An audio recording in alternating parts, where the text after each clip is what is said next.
में। तो चलिए वीडियो को स्टार्ट करते हैं। इससे पहले अगर आप चैनल पर नए हैं तो चैनल को सब्सक्राइब कर लीजिए और वीडियो को लाइक कर दीजिए, और प्लीज़ वीडियो को पूरा आप लोग ज़रूर देखिएगा। अगर पूरा देख लेंगे तो एक भी क्वेश्चन आप लोग एग्जाम में छोड़कर नहीं आएंगे, क्योंकि ये क्वेश्चन प्रीवियस ईयर में बार बार पूछे गए हैं। चलिए क्वेश्चन को देखते हैं। पहला क्वेश्चन है आपका, भारतीय संविधान के किस अनुच्छेद में संसद के गठन के बारे में लिखा गया है? तो 4 ऑप्शन आपके पास है, आंसर इसका बताइएगा कमेंट बॉक्स में। तो इसका राइट आंसर होगा ऑप्शन नंबर सी, अनुच्छेद 79 में जो है आपका संसद के बारे में बताया गया है। एक ट्रिक होता है, आप लोग ध्यान रखिएगा, सरला सरला। तो इस ट्रिक से हम लोग क्या समझेंगे कि 79 में जो है आपका जो है संसद की बात करता है, और 80 में जो है आपका राज्यसभा की गठन की बात है, और जो है आपका 81 में जो है आपका लोकसभा के गठन की बात है। तो ये तीनों आप लोग इस ट्रिक के माध्यम से याद रख सकते हैं। चलिए इसका हम लोग डिटेल देखते हैं और भी क्वेश्चन जो बनता है।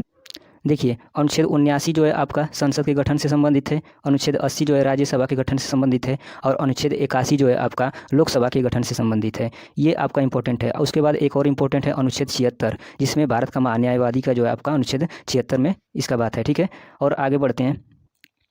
और जो है आपका इम्पोर्टेंट जो है आपका इसमें अनुच्छेद, उसको हम लोग देखते हैं। तो अनुच्छेद 66 की बात करें तो इसमें उपराष्ट्रपति का निर्वाचन संबंधित है, और अनुच्छेद 67 की बात करें तो इसमें उपराष्ट्रपति की पदावधि यानी कि वो कितने वर्ष रहेंगे, इससे यह संबंधित है। अनुच्छेद 68 की बात किया है इसमें कि अगर उपराष्ट्रपति का पद खाली है तो उसको जल्द से जल्द भरने का प्रावधान अनुच्छेद 68 के तहत होता है। अनुच्छेद 69 की बात करें तो उपराष्ट्रपति का पद का जो शपथ लेते हैं इसकी बात इसमें की गई है। और अनुच्छेद 70 जो है आकस्मिक यानी कि इमरजेंसी के लिए है, और अनुच्छेद 72 की बात करें तो इसमें क्षमादान की शक्ति जो राष्ट्रपति के पास होती है। ठीक है, तो इतने सारे फैक्ट इस क्वेश्चन से आप लोग याद रखिएगा। नेक्स्ट क्वेश्चन पर बढ़ते हैं। सिख राज्य का अंतिम राजा कौन था? तो इसमें 4 ऑप्शन दिया है, आपको सही आंसर बताना है। तो इसका राइट आंसर होगा option number D, Dilip Singh जो थे सिख राज्य का अंतिम राजा थे। अब इस क्वेश्चन से रिलेटेड और भी क्वेश्चन हम लोग देखते हैं। तो देखिए, प्रमुख वंश के अंतिम शासक, तो ये 4 क्वेश्चन बहुत ही इंपॉर्टेंट है, इसलिए इसको लिया गया है। अगर बात करें हर्यक वंश, तो हर्यक वंश के संस्थापक कौन थे, सॉरी अंतिम शासक कौन थे, तो नागदशक। नंद वंश का अंतिम शासक कौन थे, तो घनानंद। खिलजी वंश का अंतिम शासक कौन थे, तो खुसरो खान। और शुंग वंश का अंतिम शासक कौन थे, तो देवभूति। तो इतने सारे फैक्ट इस क्वेश्चन से आप लोग एक्स्ट्रा में याद करके रखिएगा, क्योंकि देखिए क्वेश्चन आपका कहीं से भी बन सकता है, इसीलिए इस सेट में हमने हर एक क्वेश्चन का प्रयास किए हैं कि डिटेल में क्वेश्चन लेकर आएँ। ठीक है, आगे बढ़ते हैं नेक्स्ट क्वेश्चन में। और ये वीडियो आप लोग पूरा जरूर देखिएगा, जब तक आप अगर आप वीडियो को स्किप कर देंगे तो पूरा क्वेश्चन नहीं देख पाएंगे, और हमें नहीं, आपको भी नहीं मालूम है कौन सा क्वेश्चन आपके एग्जाम में आ सकता है, इसलिए वीडियो को आप लोग को पूरा देखना है। नेक्स्ट क्वेश्चन है आपका, हड़प्पाकालीन स्थल रोपड़ पंजाब किस नदी के किनारे स्थित है? यानी कि हड़प्पाकालीन स्थल जो रोपड़ है ना, ये पंजाब में किस नदी के किनारे स्थित है? तो इसका राइट आंसर होगा ऑप्शन नंबर बी, सतलज नदी के किनारे यह स्थित है। अब इस क्वेश्चन से हम लोग और रिलेटेड क्वेश्चन देख लेते हैं। तो देखिए, सिंधु घाटी के प्रमुख स्थल एवं उनकी स्थिति की बात करते हैं। हड़प्पा जो है आपका रावी नदी के किनारे स्थित है, मोहनजोदड़ो जो है आपका सिंधु नदी के किनारे स्थित है, सुतकाडेर जो है आपका दासक नदी के किनारे, चंदहुदड़ो जो है आपका सिंधु नदी के किनारे, रंगपुर की बात करें तो ये मादर नदी के किनारे, कोटदा जी जो है आपका सिंधु नदी के किनारे, रोपड़ जो है देखिए यहाँ पर दिया सतलज नदी के किनारे, कालीबंगा जो है आपका घग्गर नदी के किनारे, लोथल जो है आपका भोगवा नदी के किनारे, आलमगीरपुर जो है आपका हिंडन नदी के किनारे, और सुरकोटदा जो है आपका साबरमती एवं भोगवा नदी के किनारे। तो इतने सारे फैक्ट जो है आपका इस क्वेश्चन से आप लोगों को याद रखना है। बढ़ते हैं नेक्स्ट क्वेश्चन में। वैदिक धर्म का मुख्य लक्षण इनमें से किसकी उपासना था? तो 4 ऑप्शन दिया, आपको सही आंसर बताना है। तो इसका राइट आंसर होगा ऑप्शन नंबर पहला, प्राकृतिक की। जो वैदिक धर्म की मुख्य लक्षण थी, जो उपासना करते थे, वो प्राकृतिक की। ऑप्शन नंबर ए इसका बिल्कुल ही सही जवाब होगा। बढ़ते हैं आगे नेक्स्ट क्वेश्चन पर। ऋग्वेद में सबसे पवित्र नदी किसे माना गया है? तो ऋग्वेद में जो है आपका सबसे पवित्र नदी माना गया है किसको? तो ऑप्शन नंबर बी इसका सही होगा, सरस्वती नदी को जो है आपका ऋग्वेद में सबसे पवित्र नदी माना गया है। ये क्वेश्चन आप लोगों को याद रखना है। ठीक है, आगे बढ़ते हैं। इस क्वेश्चन से रिलेटेड जो जितने भी क्वेश्चन बनते हैं ऋग्वेद से, वो सभी हम इस वीडियो में ले लिए हैं। तो देखिए, पहला क्वेश्चन क्या बनता है कि सबसे प्राचीन वेद कौन सा है? तो ऑप्शन आपका आंसर क्या होगा? ऋग्वेद। अगर बात की जाए ऋग्वेद में मंडलों की संख्या, तो 10 मंडल हैं। सूक्तों की संख्या तो 1028 है। आपका मंत्रों की संख्या कितनी है? तो 10,580। और ऋग्वेद में 9वां मंडल में किस देवता को समर्पित है? तो ये आपका सोम देवता को समर्पित है। आगे देखते हैं। और गायत्री मंत्र जो है आपका ऋग्वेद के कौन से मंडल से है? तो ये 3रे मंडल से संबंधित है। और ये जो आपका ऋग्वेदिक सभ्यता का काल कब से माना जाता है? 1500 से। ठीक है, और ऋग्वेद में सबसे बाद का मंडल कौन सा होता है? तो 10वां मंडल है। ठीक है, नेक्स्ट क्वेश्चन देखिए, यहाँ पर यह ऋग्वेद में सबसे पवित्र नदी माना गया सरस्वती नदी को, जो कि हमारा क्वेश्चन था। और इसमें जो भी क्वेश्चन बनते हैं उसको देख लेते हैं। ऋग्वेद में सबसे अधिक उल्लेखित नदी कौन सी है? जो सबसे ज़्यादा उल्लेख जिस नदी का किया गया वो कौन सी है? तो सिंधु नदी का, ठीक है। और ऋग्वेद में वर्णित सबसे अधिक महत्वपूर्ण देवता कौन है? तो इंद्र की बात की गई, सबसे महत्वपूर्ण देवता है, ठीक है।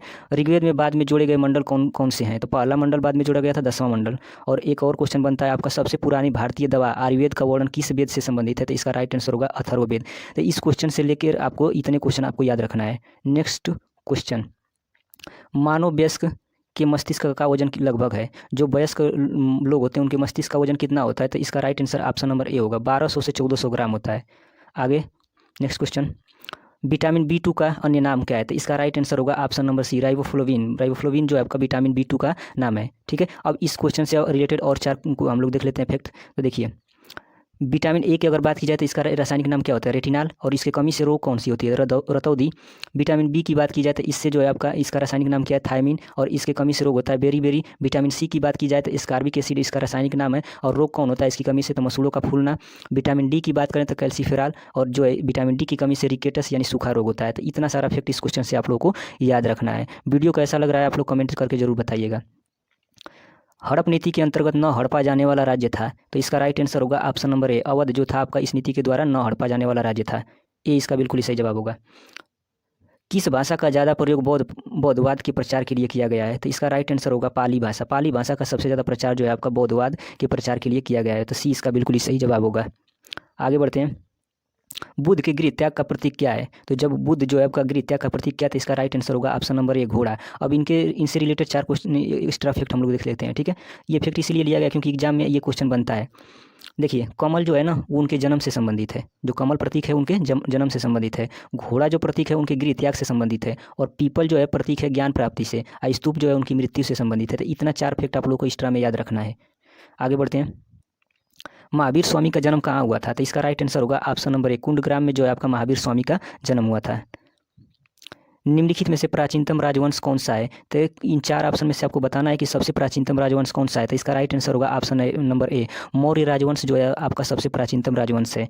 अब इस क्वेश्चन से रिलेटेड हम लोग फैक्ट देख लेते हैं। हर्यक वंश की अगर बात की जाए तो अगर इसके संस्थापक अगर पूछे आपसे एग्जाम में तो इसका राइट आंसर होगा क्या? बिंबिसार। राजधानी कहाँ थी? राजगिरी यानी कि पाटलिपुत्र। शिशुनाग वंश की अगर बात की जाए तो इसके संस्थापक कौन थे? शिशुनाग। नंद वंश के संस्थापक महापद्मनंद। और जो मौर्य वंश के संस्थापक थे चंद्रगुप्त मौर्य। शुंग वंश के संस्थापक पुष्यमित्र शुंग, इनका राजधानी जो आपका पाटलिपुत्र थी। कड़वक वंश के संस्थापक वासुदेव। सातवाहन वंश के संस्थापक सिमुख। और गुप्त वंश के संस्थापक जो है आपका श्रीगुप्त थे। हुड़ वंश के संस्थापक जो है आपका तोरमाड़ थे। नंद वंश के संस्थापक महापद्मनंद।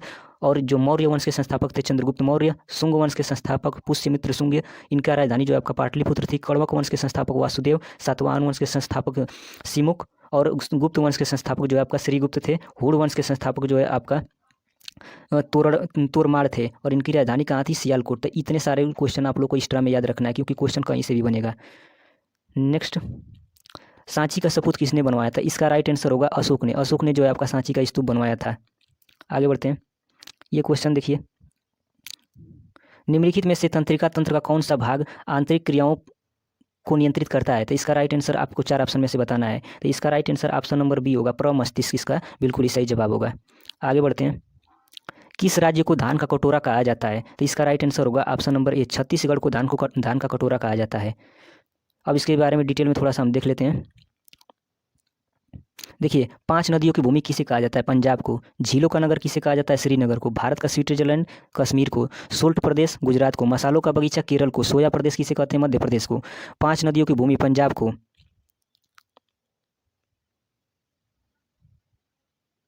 रैलियों का नगर किसे कहा जाता है? नई दिल्ली को। भारत का हॉलीवुड किसे कहते हैं? बम्बई को। एशिया के अंडा का टोकरी किसे कहते हैं? आंध्र प्रदेश को। पूर्व का स्कॉटलैंड मेघालय को। धान का डलिया छत्तीसगढ़ को। मेघों का नगर मेघालय को। तो इतने सारे इफेक्ट आप लोग को एक्स्ट्रा में याद रखना है।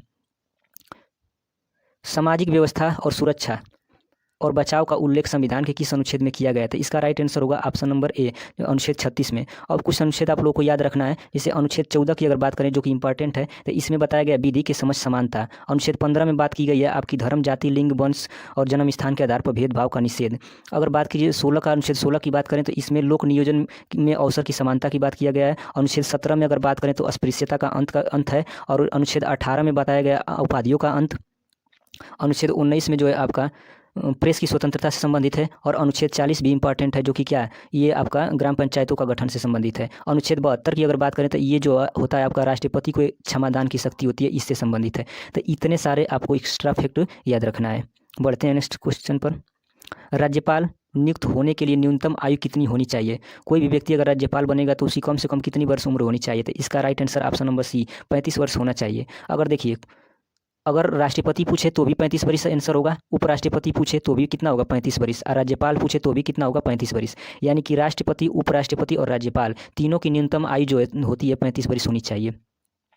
और 25 वर्ष की बात करें तो 25 वर्ष जो है होता है प्रधानमंत्री बनने की न्यूनतम उम्र 25 वर्ष होती है। और लोकसभा के सदस्य बनने की भी न्यूनतम उम्र कितनी होती है? 25 वर्ष।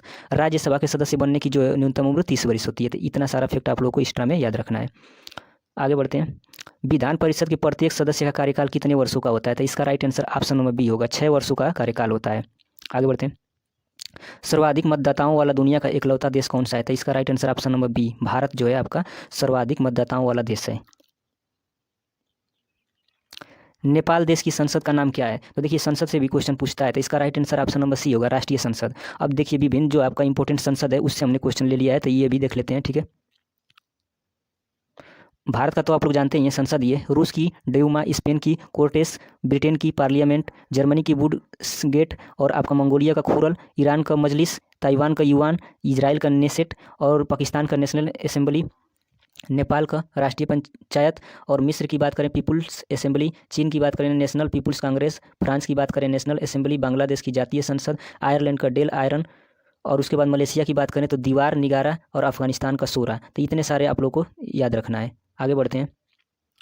झुकी हुई मीनार पीसा किस देश में स्थित है? तो इसका राइट आंसर होगा ऑप्शन नंबर ए, इटली में यह स्थित है। किस भारतीय खिलाड़ी की आत्मकथा the test of my life पुस्तक है? तो इसका right answer option number C, Yuvraj Singh की यह आत्मकथा है। कौन सी आत्मकथा? तो the test of my life. आगे बढ़ते हैं।